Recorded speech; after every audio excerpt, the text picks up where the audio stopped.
From our review section, we now jump to chapter 5, and we're going to come back to the first 4 chapters later on.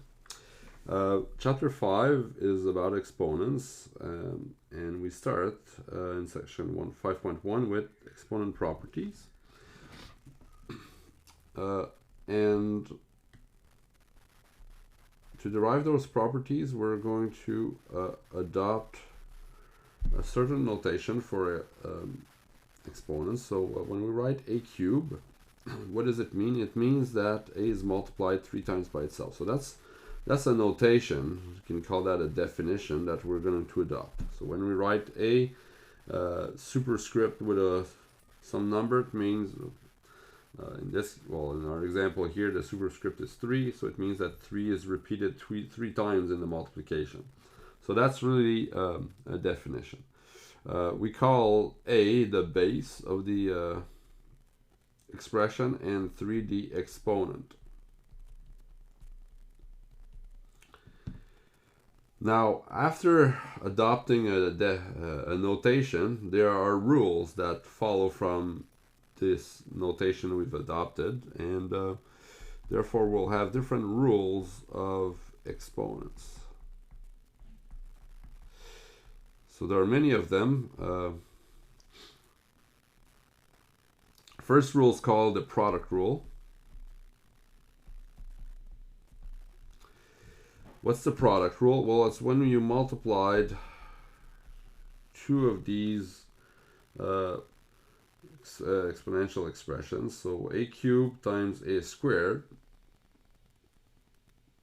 What is that equal to? Well, let's see. A cubed, according to our notation, that's a multiplied 3 times by itself. A squared is a multiplied twice by itself. Overall, I've got a multiplied 5 times by itself. So I can see that this 5, it's coming from the fact that 3 and 2 are added up, because I've got 3 copies of a and 2 copies of a multiplied together. So overall, our product rule is the following. I've got a to the m times a to the n. And in this course, often we'll use the letters m and n to denote positive integers. So imagine that's the case here. I would have m plus n copies of a, and that's our product rule. Now, even though m and m are assumed to be integers right now, we'll see that we can change this. We can let also m and n be negative numbers. We can let one of them be 0. We could also let m and n be fractions and even irrational numbers. So, but we'll come back to this later on. So for now, m and m, you can think of them as being positive integers. Maybe I'll do a short example here. So suppose I have 2 times x cubed times y to the 5 times z multiplied by 5 x y squared z cubed. So I can simplify this by regrouping like terms. You see, so everything is multiplied here, right? So I can change the order of the multiplication. It's not going to change the end result. So 2 times 5, I can regroup those. That's 10. Afterwards, I've got x cubed and x, so that's x to the 3 plus 1 according to my product rule. I've got y to the 5 y squared, so that's y to the 5 plus 2, once again according to my product rule. Finally, I've got z and z cubed, so that's z to the 1 plus 3.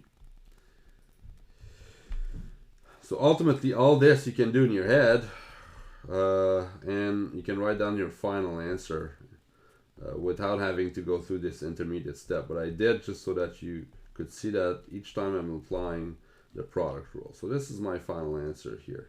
This step here could be omitted once you get good at this. So that's a product rule. Rule number 2, quotient rule. So this is when I have something like a to the 5 over a squared, a ratio of exponents. So this is a times a times a times a times a according to our definition. This is a times a. Now I can simplify this by using a trick, or not a trick, but a property of fractions we've seen previously. We saw that if I have a over b times c over d, that's the same as ac over bd. So in other words, I can split a product, a ratio of products as a product of ratios. So I'm going to do this. I'm going to split this in two parts. I'm going to look at this part and this part separately, because the first part here, it matches perfectly what I have here. So I'm going to write this as a times a over a times a, and the other part a times a times a. If you want, you can think of it as over 1.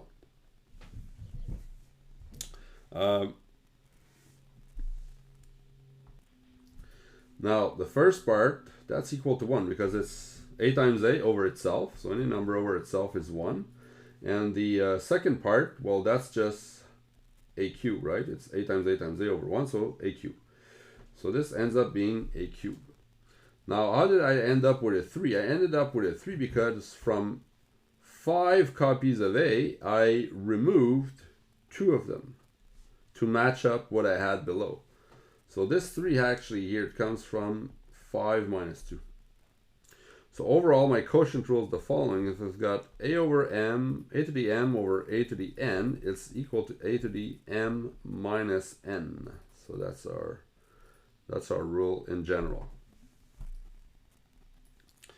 Now we could start to ask ourselves, well, okay, that example, it sort of shows that our rule works if I've got m and n that are integers, and seems like my example is assuming m as to be larger than n.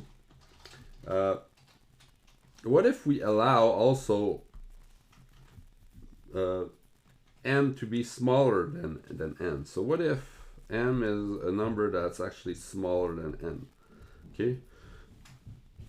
For example, let's say I have a squared over a to the 5. What's that equal to? Well, let's think about this using our definition of exponents. So we've got a times a. I'm going to match this up with a times a below here. But if I do, I have 3 other copies of a that are left. So the first part is just 1, so this is just 1. So this is 1 over a cube. So that's what it is. Now I'd like my quotient rule to work also in this case. So let's see what my quotient rule would give me in that case. Okay. So applying the quotient rule, I would get 2 minus 5 here. And I would get a to the minus 3. Now I'd really like my quotient rule to still work even if this number here is larger than this one. So what I'm going to do is I'm going to say, well, if it's going to work, this expression needs to be equal to this, because this one is really what a squared over a to the 5 is. So, and that's what I get if I apply the quotient rule. So if I want my quotient rule to work, these two have to be equal. I have to make them equal. So because of this, that will allow us to define an expression such as a to the minus m, where m is positive. Well, that's going to be exactly the same as 1 over a to the m. Even works if m is negative. So maybe I can show you those 2 examples. So if I've got a to the minus 7, that's the same as 1 over a to the 7. But ultimately also, you see, if I have a to the minus 7, okay, I can still apply that definition. It will give me 1 over a to the minus 7. But a to the minus 7, that's 1 over a to the 7. And as you can see, dividing by a fraction is the same thing as multiplying by its reciprocal. And overall, I get a to the 7. And there's no contradiction here. A to the 7, well, that's also 7, right? Minus 7 is 7. So it still works even if I have a negative numbers. But usually, we'll apply that rule when I have a negative number for my exponent. Okay, if I have a to the minus 7, I'm not going to do all this work. I'm just going to change minus 7 to 7, and boom, I'm done. Okay, next thing is, what if now they are equal? I'd also like my quotient rule to work in that case. So let's take a look at what happens if they are equal. Something like a squared over a squared. Well, obviously that's 1, right? If I apply my quotient rule, what does that give me? It gives me 2 minus 2 here, and that gives me a to the 0. So if I want my quotient rule to work, I really would like these two to be equal, otherwise it wouldn't work, right? So I want them to be equal. So this will bring us to define something like a to the 0. We're going to say that's always going to be equal to 1. For example, if I've got 7 to the 0, that's 1. If I've got 1,000 to the 0, that's 1. Okay. Even if I have minus 3 to the 0, that's also 1. Even though it could be tricky to have something like a negative number for the base. So usually in this course we're going to consider only positive values for the base.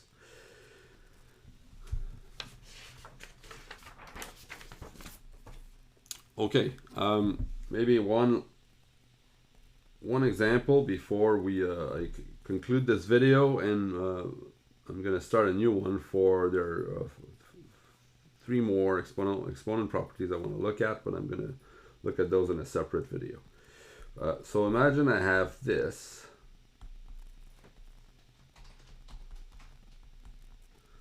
And I'd like to simplify this. Okay, so what do I do? First thing, try to match up things that are alike. So constants, variables. Now, for variables, I go about them in alphabetical order. So I'm going to match up x squared with x to the 4, y cubed with y squared. And then I'm going to start simplifying this by applying, well, here my quotient rule. So 2 over 4, well, that's a half. X squared over x to the 4, so that's x to the 2 minus 4.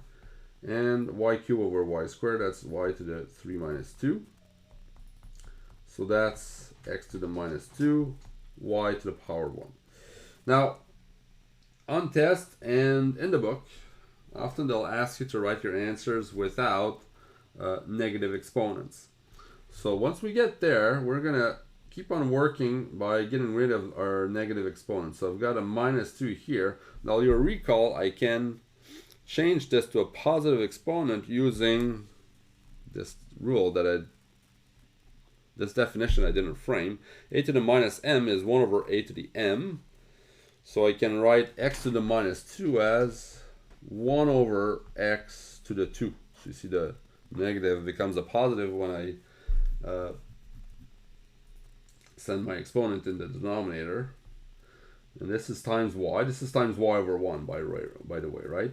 So now I can write this in one single fraction, and I'll ask you to do that. This is y over 2x squared. And this is how I want you to write your answers ultimately, without negative exponents and as a single fraction.